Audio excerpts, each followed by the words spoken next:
অঞ্জনা, আমার রান্নাঘরে সবাইকে স্বাগত। প্রত্যেক শনি আর মঙ্গলবার ঠিক সকাল 9টায় আমি হাজির হচ্ছি আপনাদের সামনে নতুন নতুন রান্না নিয়ে।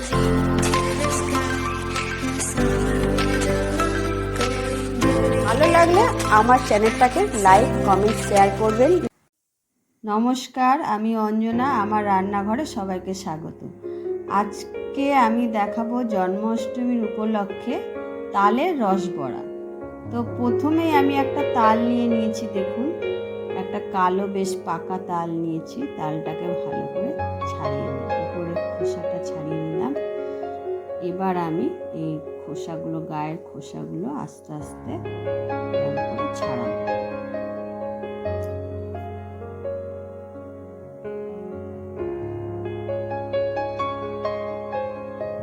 ঠিক এইভাবে ছাড়িয়ে নেবো। দেখতেই পাচ্ছেন আমি কিরম করে ছাড়াচ্ছি, এরকম করে ছাড়িয়ে নিতে হবে।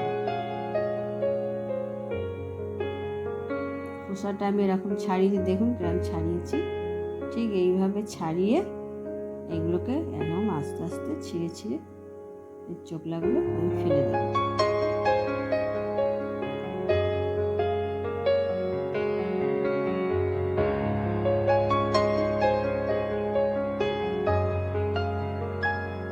পুরোটা পরিষ্কার করে আমি ছাড়িয়ে নিলাম। এবার আমি খুলছি, মানে এটাকে ছাড়িয়ে নিচ্ছি। এটা আমার কিন্তু দুটো আটির তাল বেরিয়েছে। সচরাচর তিনটে হয়, যেহেতু এটা একদমই ছোট, তো দুটো আটি বেরিয়েছে এটা। যাই হোক, আমি এটা দিয়েই এখন তালের পাল্পটাকে কিভাবে বার করব সেটা আপনাদের দেখিয়ে দিচ্ছি। তো মাছি প্রচুর, তাই আমি একটু মাছি তাড়িয়ে নিলাম। এবার একটু জল দিলাম। জল দিয়ে আমি তালটাকে দেখুন এরম করে চটকে নিতে হবে।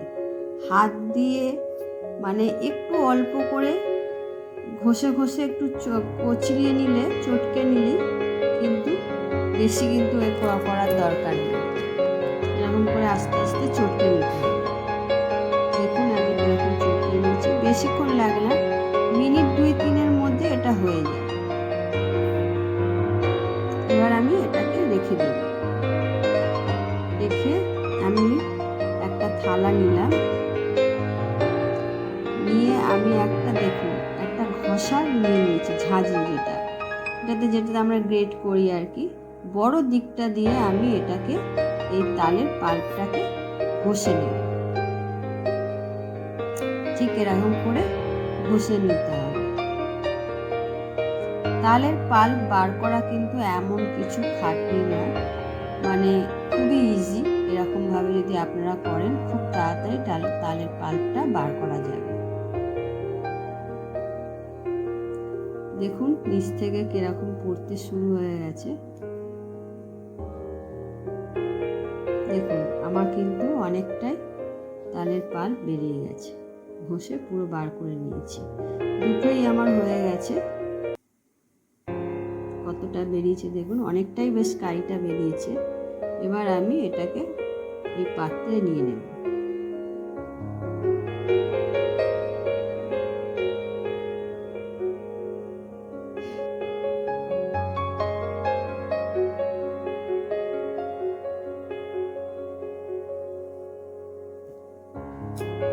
অনেকটাই পাল্প বেরিয়েছে, দেখুন পুরোটাই নিয়ে নিয়েছি আমি পাত্রে। তো এবার এর মধ্যে আমি দিয়ে দিলাম পুরো 1 গ্লাস সুজি, মানে ছোট ঠাকুরের গ্লাসে 1 গ্লাস সুজি দিলাম। আর এর মধ্যে ঠিক ওই গ্লাসের মাপেই আমি দেব হচ্ছে ময়দা।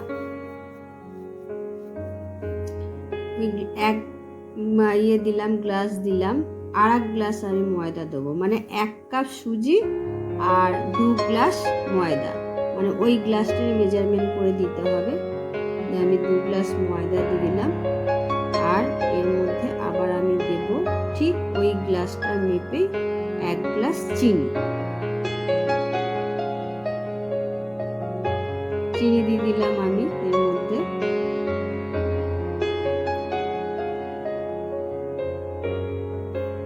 এবার এর মধ্যে আমি দেব ছোট 1 চামচের 1 চামচ হচ্ছে বেকিং সোডা। বেকিং সোডা দিয়ে দিলাম। তারপর আমি দেব ওর মধ্যে হচ্ছে অল্প পরিমাণে একটু সন্দক লবণ দিয়ে দিলাম। একটু সামান্য নুন দিলে টেস্টটা খুব ভালো হয়। আর এর মধ্যে দেবো আমি 1 চামচ, বড় চামচের 1 চামচ হচ্ছে গুঁড়ো দুধ। বাড়িতে যে কোনো গুঁড়ো দুধ থাকলে আপনারা এরকম মেখে দিয়ে দেবেন, 1 চামচ দিয়ে আমি এই সব কিছু একসাথে মেখে নেব। খুব ভালো করে মিশিয়ে মেখে নিতে হবে। আমি যেরকম ঠিক মাখছি ঠিক এরকম করে মেখে নিতে হবে।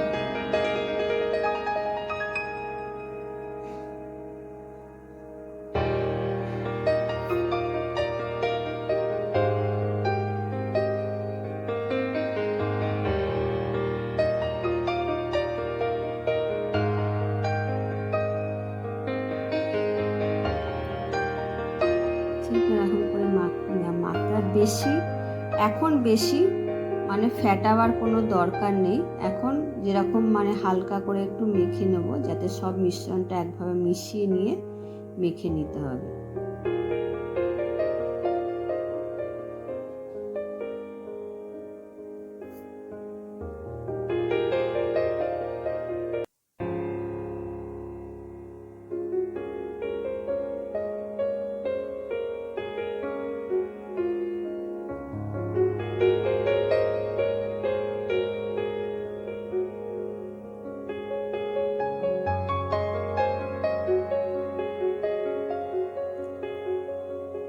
আমার কিন্তু মাখা হয়ে গেছে, এটা আমি রেস্টে রেখে দেবো একটু। আর এখানে একটা কড়াই বসিয়ে নিলাম। কড়াইয়ের মধ্যে আমি প্রথমে 1/2 লিটার মতো জল দিয়ে দেবো। 1/2 লিটার জল দিয়ে আমি এর মধ্যে দেব ঠিক ওই গ্লাসের 1 গ্লাস চিনি। আর 1/2 গ্লাস দিলাম, মানে আরেকটু লাগবে, আরও 1/2 গ্লাস চিনি দিলাম। দিয়ে এইটাকে আমি একটা শিরা বানাবো। এই চিনিটা যতক্ষণ না গুলে যাচ্ছে, ভালো করে জলের সাথে ফুটে গুলে যাবে, তারপর আমি এটাকে ভালো করে একটু ফুটিয়ে নেব।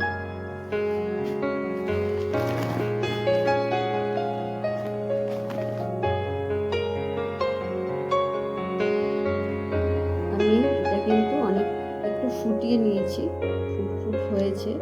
আর তা একবার চেক করে নিচ্ছি এটা হয়েছে নাকি। অনেকটাই একটু হয়ে এসছে, মানে এটা তার করার কোনো দরকার নেই। একটু আঠালো ভাব হলেই, মানে একটু হাতে চ্যাটচ্যাট মনে হলেই শিরাটা কিন্তু বন্ধ করে দিতে হবে। আমি আর একটু ফুটিয়ে নেব এটাকে।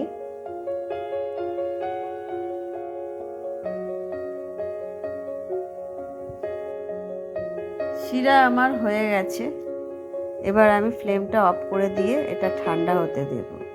এদিকে আমি যেটাকে মেখে রেখেছিলাম তালের এটাকে আমি আরেকটু ভালো করে ফেটিয়ে নিতে হবে। এটা খুব সুন্দর করে ফেটিয়ে নেব।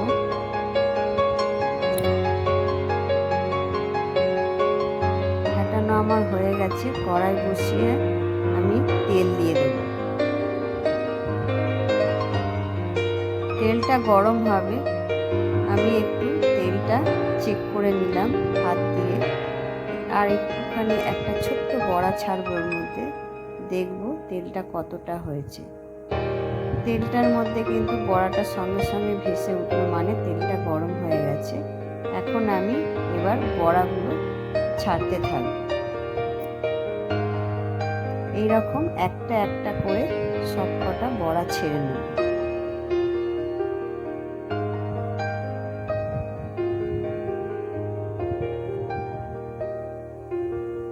এইভাবে ছাড়তে হবে।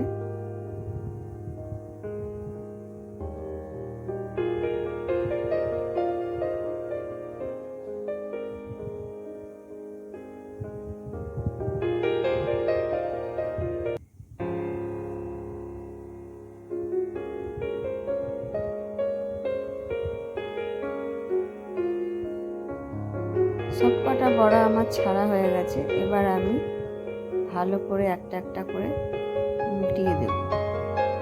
সব কটা এরকম করে একটা একটা করে কিন্তু বড়াগুলো উল্টে দিতে হবে, আর ফ্লেমটা কিন্তু হাই রাখতে হবে এই সময়।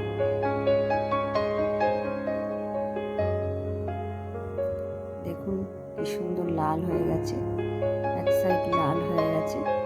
এইভাবে লাল লাল করে কিন্তু আমি উল্টিয়ে পাল্টিয়ে ভেজে নেব।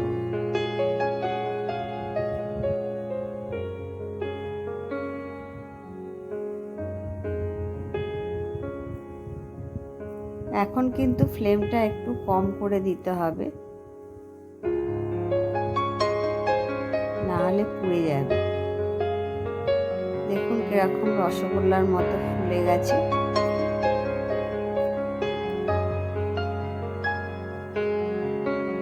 খুব সুন্দর ফুলেছে। আর এদিকে আমার বড়াগুলো কিন্তু খুব লাল লাল হয়ে গেছে। এবার আমি ছেঁকে তুলে নেব।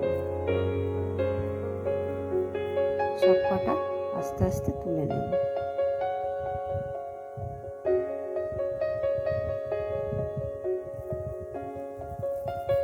খুব সুন্দর লাল হয়েছে।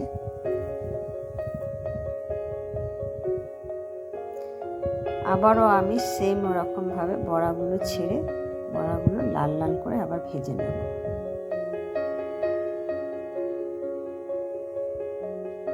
সব কটা বড়া আমার ভাজা হয়ে গেছে। দেখুন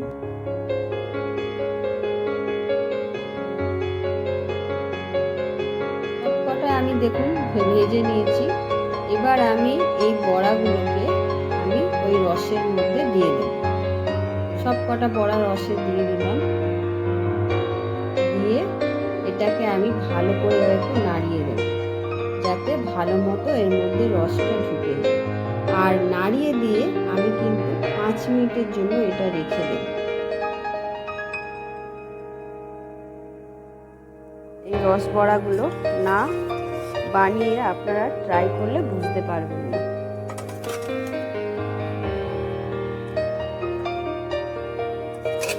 আর খুবই নরম।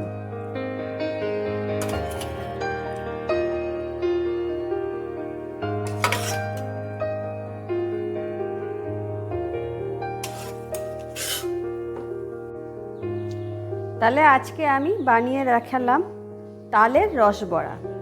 আপনারা গোপাল পুজোতে অতি অবশ্যই এটা বাড়িতে করে গোপালকে ভোগ দেবেন, আর বাড়িতেও আপনারা ট্রাই করতে পারেন। ভালো লাগে, যদি ভিডিওটা ভালো লেগে থাকে আমার লাইক কমেন্ট শেয়ার করে দেবেন। টাটা।